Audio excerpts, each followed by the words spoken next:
بسم الله الرحمن الرحيم.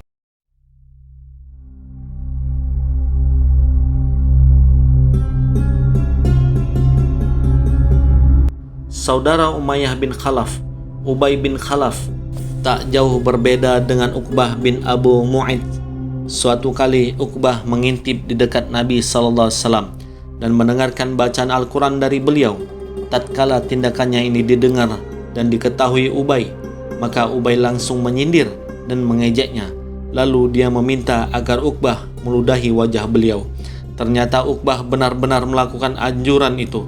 Uqbah bin Khalaf sendiri meremukkan tulang berulang hingga hancur, lalu menaburkannya menurut arah mata angin yang berhembus ke arah beliau. Al-Aqnas bin Syarik Al-Thaqafi termasuk orang yang menyakiti Rasulullah SAW.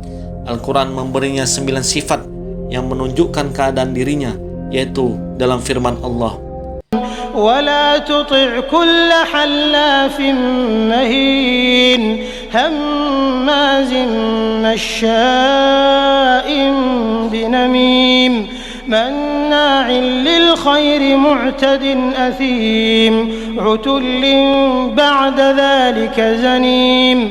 Dan janganlah kamu ikuti setiap orang yang banyak bersumpah lagi hina, yang banyak mencela, yang kian kemari menghamburkan fitnah, yang banyak menghalangi perbuatan baik, yang melampaui batas lagi banyak dosa, yang kaku kasar, selain dari itu, yang terkenal kejahatannya.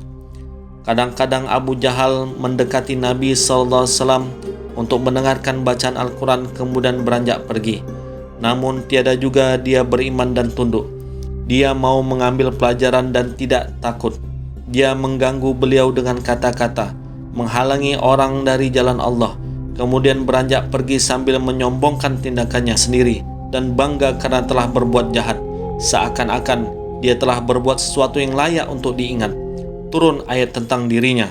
فلا صدق ولا صلى ولكن كذب وتولى ثم ذهب إلى أهله يتمطى أولى لك فأولى ثم أولى لك فأولى. Dan dia tidak mau membenarkan Rasul dan Al-Quran, dan tidak mau mengerjakan sholat, tetapi dia mendustakan Rasul dan berpaling dari kebenaran. Kemudian dia pergi kepada ahlinya dengan berlagak sombong. Kecelakaanlah bagimu, hai orang kafir, dan kecelakaanlah bagimu, kemudian kecelakaanlah bagimu, hai orang kafir, dan kecelakaanlah bagimu. Abu Jahal selalu menghalangi Rasulullah SAW semenjak pertama kali dia melihat beliau sholat di Masjidil Haram. Suatu kali dia melihat beliau sholat di dekat makam Ibrahim. Maka dia berkata, "Wahai Muhammad, bukankah aku sudah melarangmu melakukan hal itu?" Beliau mengancam Abu Jahal, memberikan peringatan menghardiknya, "Wahai Muhammad, dengan apa engkau mengancamku? Demi Allah, aku lebih banyak memiliki golongan di tempat ini." Lalu Allah menurunkan ayat, فَلْيَدْعُ نَادِيَهُ سَنَدْعُ الزَّبَانِيَةَ. maka biarlah dia memanggil golongannya untuk menolongnya.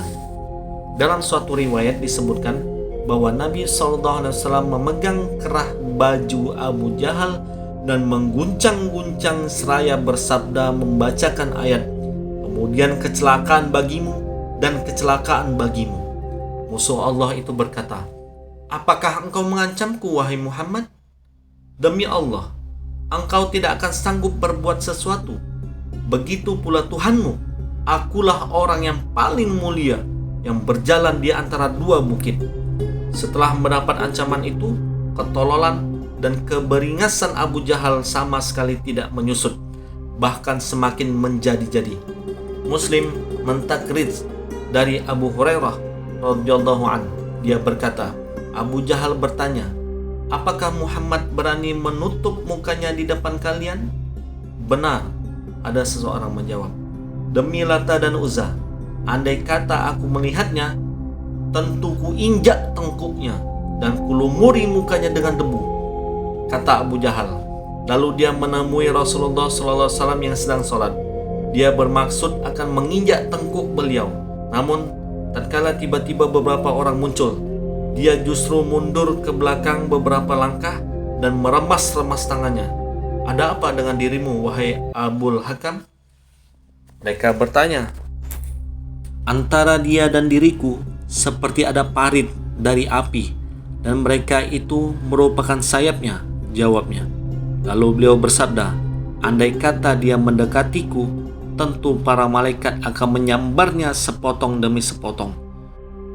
Gangguan dan siksaan-siksaan seperti ini tidak begitu berarti bagi diri Rasulullah SAW, karena beliau memiliki kepribadian yang tidak ada duanya, berwibawa dan dihormati setiap orang, umum maupun khusus. Di samping itu, beliau masih mendapat perlindungan dari Abu Thalib, orang yang paling disegani dan dihormati di Mekah. Tetapi bagi orang-orang muslim, terlebih lagi mereka yang lemah, maka semua itu terasa amat berat dan pahit. Pada saat yang sama, setiap kabilah pasti menyiksa siapapun yang condong kepada Islam dengan berbagai macam siksaan. Sedangkan orang-orang yang tidak memiliki kabilah, maka mereka diserahkan kepada para pemuka kaum untuk mendapatkan berbagai macam tekanan yang bila diceritakan secara detail tentu akan memiriskan hati. Selagi Abu Jahal mendengar seseorang masuk Islam, maka dia memperingatkan, menakut-nakuti, menjanjikan sejumlah uang dan kedudukan. Jika orang tersebut dari kalangan orang yang terpandang, namun dia akan melancarkan pukulan dan siksaan jika orang yang masuk Islam dari kalangan orang awam dan lemah.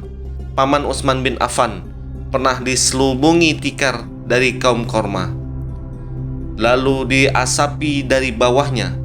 Tatkala ibu Mus'ab bin Umair atau anaknya masuk Islam, maka dia tidak diberi makan dan diusir dari rumah, padahal dia biasa hidup enak, sehingga kulitnya mengelupas seperti ular yang berganti kulit.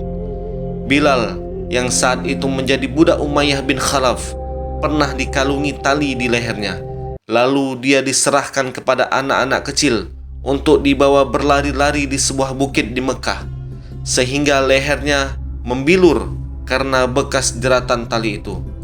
Karena memang Umayyah mengikat tali itu kencang-kencang, dan masih ditambahi lagi dengan pukulan tongkat. Setelah itu, dia disuruh duduk dan di bawah terik matahari dan dibiarkan kelaparan. Penyiksaan paling keras yang dialaminya, suatu hari dia dibawa keluar selagi matahari tepat di tengah ufuk. Lalu dia ditelentangkan di atas padang pasir Mekah. Umayyah meminta sebuah batu yang besar lalu diletakkan di atas dada Bilal, seraya berkata, "Tidak, demi Allah, kamu tetap seperti ini hingga kamu mati atau mengingkari Muhammad serta menyembah Lata dan Uzza." Bilal hanya mampu berucap, "Ahad, Ahad." Suatu hari Abu Bakar lewat selagi orang-orang Quraisy membuat seperti itu terhadap Bilal. Lalu Abu Bakar membeli Bilal dengan seorang pemuda berkulit hitam. Ada yang berpendapat Abu Bakar membelinya dengan 7 uqiyah atau 5 keping perak, lalu memerdekakannya. Ammar bin Yasir radhiyallahu an, budak Bani Makhzum, masuk Islam bersama ibu dan bapaknya. Orang-orang musyrik yang dipimpin Abu Jahal menyeret mereka ke tengah padang pasir yang panas membara, lalu menyiksa mereka. Nabi SAW lewat selagi mereka disiksa. Beliau bersabda, "Sabarlah wahai keluarga Yasir, sesungguhnya tempat yang sudah dijanjikan bagi kalian adalah surga." Yasir meninggal dunia dalam penyiksaan itu, dan ibu Ammar, Sumayyah, ditikam Abu Jahal dengan menggunakan tombak hingga meninggal dunia. Dialah wanita pertama kali yang mati syahid dalam Islam. Sedangkan Ammar yang masih hidup harus menghadapi penyiksaan yang lebih menyakitkan lagi. Sebuah batu yang panas diletakkan di dadanya, dan sebagian tubuhnya yang lain dibenamkan di dalam pasir yang panas membara. "Kami tidak akan membiarkanmu kecuali jika engkau mau mencaci Muhammad, atau engkau mau mengatakan hal-hal yang baik tentang Lata dan Uzza," kata mereka. Dengan terpaksa, Ammar memenuhi permintaan mereka itu hingga dilepaskan. Setelah itu dia menemui Nabi SAW sambil menangis dan meminta ampun. Lalu turun ayat tentang dirinya. Barang siapa yang kafir kepada Allah sesudah dia beriman, dia mendapat kemurkaan Allah, kecuali orang yang dipaksa kafir padahal hatinya tetap tenang dalam beriman, dia tidak berdosa. Abu Fakihah yang nama aslinya Aflah, budak Bani Abdiddar, diikat kakinya dengan ikatan kencang, lalu diseret di atas tanah. Khabab bin Al-Arab, budak milik Ummu Ammar bin Siba' Al-Khuza'iyah, juga mendapat berbagai macam penyiksaan. Mereka mencengkramkan rambutnya lalu menariknya dengan tarikan yang keras dan membelitkan tali di lehernya dan menelentangkannya di tanah hingga beberapa kali di atas pasir yang menyengat. Kemudian mereka meletakkan sebuah batu di atas tubuhnya hingga dia tidak mampu berdiri lagi. Jinnirah, Nahdiyah dan kedua putrinya serta Ummu Ubais yang semuanya hamba sahaya juga masuk Islam. Lalu orang-orang musyrik menimpakan berbagai macam siksaan seperti dialami orang-orang yang lemah lainnya. Seorang budak wanita milik Bani Mu'ammal, salah satu suku di Bani Adi, juga mendapatkan siksaan yang keras. Umar bin Al-Khattab yang saat itu masih musyrik memukulinya berkali-kali. Ketika budak wanita itu badannya sempoyongan, maka Umar berkata, "Aku tidak akan membiarkanmu hingga terus-menerus sempoyongan." Abu Bakar membeli sebuah budak yang masuk Islam itu dan memerdekakan mereka, sebagaimana dia telah memerdekakan Bilal dan Amir bin Fuhairah. Orang-orang musyrik biasa mengikat sebagian sahabat di tempat gembalaan onta dan sapi, lalu melemparkannya di atas padang pasir yang menyengat. Sebagian lain ada yang dikenakan pakaian besi, lalu menelentangkannya di atas pasir yang panas. Daftar orang-orang yang disiksa karena masuk Islam masih banyak lagi dan panjang serta mengerikan. Siapapun yang diketahui masuk Islam pasti akan mendapat penyiksaan. Langkah bijaksana yang diambil Rasulullah Shallallahu Alaihi Wasallam dalam menghadapi berbagai tekanan itu, beliau melarang orang-orang Muslim menampakkan keislamannya, baik berupa perkataan maupun perbuatan. Beliau tidak menemui mereka kecuali dengan cara sembunyi-sembunyi, sebab jika sampai diketahui beliau bertemu mereka, tentu orang-orang musyrik berusaha menghalangi usaha beliau untuk mensucikan jiwa orang-orang Muslim dan mengajarkan Al-Quran. Bahkan tidak menutup kemungkinan yang menjurus kepada bentrokan fisik antara kedua belah pihak. Hal ini benar-benar terjadi tepatnya pada tahun keempat dari nubuah. Saat itu para sahabat beliau sedang berkumpul di tengah perkampungan dan mendirikan sholat. Sekalipun mereka melakukannya secara sembunyi-sembunyi, toh masih diketahui kelompok orang-orang kafir Quraisy. Orang-orang kafir itu mencaci maki dan menyerang mereka, hingga Sa'ad bin Abi Waqqas bisa menikam salah seorang kafir hingga darahnya tertumpah. Inilah korban pertama yang terjadi dalam Islam. Jika bentrok fisik ini terjadi berulang-ulang dan berlarut-larut, tentu bisa menghancurkan orang-orang Muslim sendiri. Maka langkah yang paling bijaksana ialah dengan menyembunyikan keislaman mereka. Maka begitulah para sahabat secara keseluruhan menyembunyikan keislamannya. Ibadah, dakwah, dan pertemuannya. Tetapi Rasulullah Shallallahu Alaihi Wasallam tetap menampakkan dakwahnya dan ibadah di tengah orang-orang musyrik dan sama sekali tidak mengurangi aktivitas tersebut. Sekalipun begitu, orang-orang Muslim tetap mengadakan pertemuan secara sembunyi-sembunyi demi kemaslahatan diri mereka dan kepentingan Islam. Tempat tinggal Al-Arqam bin Abil Arqam Al-Mahzumi yang berada di atas bukit Sofa dan terpencil dari pengintaian mata-mata Quraisy. menjadi markas dakwah beliau dan sekaligus menjadi tempat pertemuan orang-orang muslim semenjak tahun kelima dari nubuah.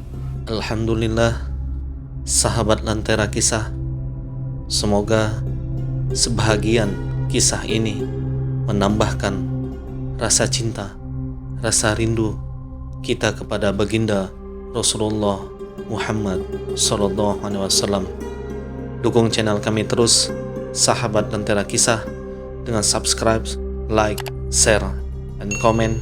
Semoga Allah Subhanahu wa Ta'ala memudahkan sahabat Lentera Kisah untuk haji dan umroh serta mendapatkan syafaat Rasulullah Muhammad SAW. Amin ya rabbal alamin.